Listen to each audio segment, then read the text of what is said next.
Maintenant même, et je déclare guérison. Shalom frères et sœurs, je vous salue dans le nom de notre Seigneur Jésus-Christ. C'est encore une joie pour nous d'être avec vous ce soir et que nous puissions partager une autre pensée que le Seigneur nous a mis à cœur. Je veux vous inviter à lire avec moi le livre de Jean, chapitre 2. Alors, on va juste commencer par le premier verset où la Bible dit ceci. 3 jours après, il y eut des noces à Cana en Galilée. La mère de Jésus était là et Jésus fut aussi invité aux noces avec ses disciples. Le vin ayant manqué, la mère de Jésus lui dit, « Ils n'ont plus de vin. » Jésus lui répondit, « Femme, qu'y a-t-il entre toi et moi? Mon heure n'est pas encore venue. » Sa mère dit au serviteur, « Faites ce qu'il vous dira. » Or, il y avait là 6 vases de pierre destinés aux purifications des Juifs et contenant chacun 2 ou 3 mesures. Jésus leur dit, remplissez de ces vases. Et ils les remplirent jusqu'au bord. Puisez maintenant, leur dit-il, et apportez-en à l'ordonnateur du repas. Et ils lui en apportèrent. Quand l'ordonnateur du repas y goûtait l'eau changée en vin, ne sachant d'où venaient ces vins, tandis que les serviteurs qui avaient puisé l'eau le savaient bien, il appela l'époux et lui dit, « Tout homme sert d'abord le bon vin, puis le moins bon après qu'on s'est enivré. Toi, tu as gardé les bons vins jusqu'à présent. » Tel fut à Cana en Galilée le premier miracle que fit Jésus. Il manifesta sa gloire et ses disciples crurent en lui. Waouh! Ce texte, au fait, moi, ça m'étonne la manière dont Jésus fait ces miracles. On précise en disant c'est les tout premiers miracles qu'il fait. Mais il les fait avec un professionnalisme extra.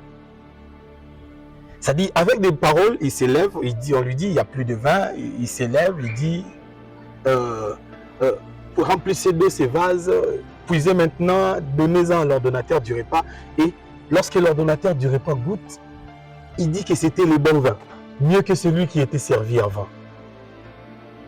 Ça nous pousse à réfléchir un peu. Et voilà pourquoi j'aimerais nous dire ce soir que Jésus doit être l'invité de Marc dans notre vie. C'est en fait ça l'intitulé de notre pensée. Jésus, l'invité de Marc. C'est lors d'une fête, on invite beaucoup de gens. La mère de Jésus était là. Jésus fut invité. Ses disciples également étaient invités. Vous savez, la grâce ou la chance qu'a eu l'époux ou encore les organisateurs de la fête, c'est que Jésus faisait partie de ceux qui étaient dans la fête. Jésus était parmi les invités, frères et sœurs. Imaginez un peu si Jésus n'était pas là. Ce qui serait arrivé dans cette fête lorsqu'il n'y avait plus de vin. Lorsqu'il n'y avait plus de vin. Et je me demande pourquoi c'est Marie qui va voir Jésus. Pourquoi ce n'est pas l'ordonnateur qui va chercher la solution. Mais c'est Marie qui va vers Jésus. C'est parce que Marie connaissait ce que Jésus était capable de faire. C'est parce que Marie aussi avait l'information de qui était Jésus. Et pourquoi je vous dis aujourd'hui que Jésus doit être l'invité de Marc? Parce que, bien-aimé dans le Seigneur, je sais ce que Jésus peut faire dans la vie de quelqu'un. Parce que, bien-aimé dans le Seigneur, nous avons connu ce Dieu depuis notre enfance et il ne nous a jamais déçus. Nous avons lu son histoire dans la Bible. Nous avons vécu son histoire. Oui, je parais être jeune, mais j'ai connu Jésus dans mon enfance et je vous assure, c'est la meilleure des choses qui me soit arrivée, connaître Jésus. Parce que lorsqu'on a Jésus dans sa vie, on a la possibilité de tout avoir. Tout avoir. La Bible dit, à tous ceux qui l'ont reçu, il a donné le pouvoir de devenir enfant de Dieu. Il n'y a pas de plus grand bonheur dans la vie que d'être appelé enfant de Dieu. J'ai dit Jésus est l'invité de Marc parce que la présence de Jésus dans cette fête a changé l'histoire de la fête. La fête était en train de basculer vers le mauvais temps parce qu'il n'y avait plus de vin. Vous avez déjà organisé une fête dans votre vie et essayez de voir quand il n'y a plus de vin, comment les gens réagissent. Essayez de voir où vous avez été invité dans une fête, il n'y a plus de vin, comment les autres invités, y compris vous, réagissez. Je peux vous faire rire. Vous savez, ce que nous mangeons dans nos cérémonies de fête, ça ne représente rien par rapport à ce que nous mangeons chez nous. Mais il suffit seulement qu'on ne te donne pas ce qui a été préparé à la fête. Tu rentres à la maison fâché, mécontent, et tu qualifies la fête de mauvaise parce que tu n'as pas mangé. Vous voyez, c'est un peu dans ce genre de situation que se trouvaient les gens à Cana. Et il n'y avait plus de vin. Il n'y avait plus de vin. Mais quand ils vont vers Jésus, Jésus va dire, remplissez de ces vases. Ils remplissent le vase et puis il leur dit, puisez maintenant, donnez-en à l'ordonnateur du repas. Waouh! C'est tellement facile à dire. Et j'aime l'attitude de celui qui puise. Il pouvait bien dire, Seigneur, mais c'est l'eau que nous venons de remplir il n'y a pas longtemps. Il pouvait bien réagir comme ça. Mais directement, puisqu'on l'a vu, on lui avait dit de faire tout ce que Jésus allait ordonner, il l'a fait. Il apporte de l'eau à l'ordonnateur du repas. Celui-là va goûter et il va trouver que c'était un bon vin, mieux que celui qui était servi avant. Et il se permet même de faire la remarque à celui qui a organisé, à celui qui était l'hôte de la soirée en disant « Mais toi, tu nous as d'abord donné les mauvais vins avant et pourtant il y avait un bon vin que tu as gardé. » Bien-aimés, lorsque nous invitons Jésus dans notre vie, il vient faire des choses extraordinaires. Vous savez, Anne l'a expérimenté. Anne a dit, même dans sa chanson, il dit de la poussière. Vous savez, c'est ça que Jésus fait faire dans la vie de quelqu'un.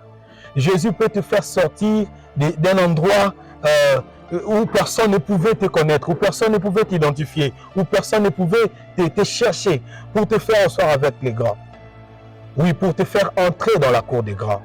La bonne façon d'entrer pour entrer dans la cour des grands, c'est lorsque le Seigneur t'impose dans la cour des grands. Vous savez, nous faisons des efforts, nous fournissons des efforts pour entrer dans la cour des grands. Alors que le monde est constitué de systèmes. Les grands, ils ont un circuit qui ne permet pas aux petits d'entrer facilement. Pour entrer dans la cour des grands, il faudrait que les grands t'acceptent. Mais quand on est avec Jésus, les grands n'ont pas un mot à dire. C'est-à-dire le Seigneur va t'imposer dans la cour des grands. Il t'impose au milieu de ces gens-là. J'essaie d'imaginer la vie de Joseph. Un petit garçon dans la maison de son père, haï par ses frères, aimé par son père bien sûr. Et puis à un moment, ses frères l'ont vendu, ses frères l'ont malmené, ils l'ont vendu. Il a été vendu comme esclave. Il a été acheté par les premiers acheteurs. Ils l'ont revendu en Égypte. Et il évoluait comme ça, comme esclave, et il traversait des moments difficiles. À un moment, il s'est même dit, je n'ai rien fait pour mériter d'être là où je suis. Ouais, il s'est plaigné même de sa situation. Mais ce que j'aime avec Joseph, c'est qu'il a gardé sa position, il a gardé sa foi, il a gardé son identité.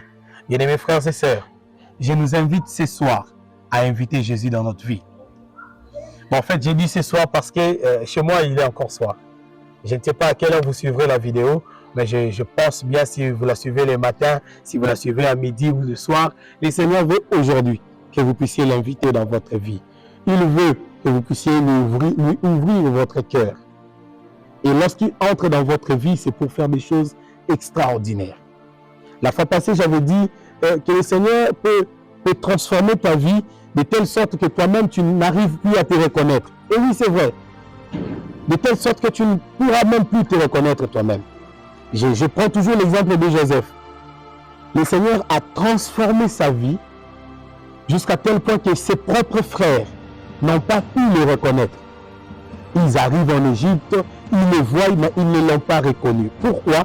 Parce qu'il a rencontré quelqu'un, ou il avait quelqu'un dans sa vie, quelqu'un qui pouvait changer l'histoire de la vie de quelqu'un. Quelqu'un qui pouvait changer la forme d'une personne.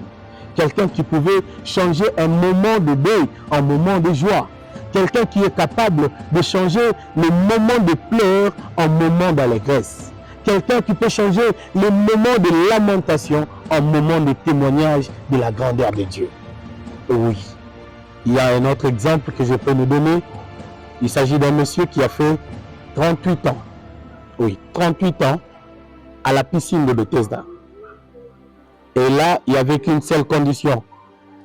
Lorsque l'ange agitait l'eau et que l'ange repartait, la première personne qui tombait dans l'eau, c'est cette personne-là qui méritait d'être guérie. Ou c'est cette personne-là qui obtenait sa guérison. Mais ce monsieur a fait 38 années, s'il vous plaît. 38. Il n'a jamais eu l'occasion de tomber le premier. Il dit à Jésus même, il dit, même quand j'ai fourni des efforts pour arriver, pour plonger les premiers, il y a quelqu'un d'autre qui tombe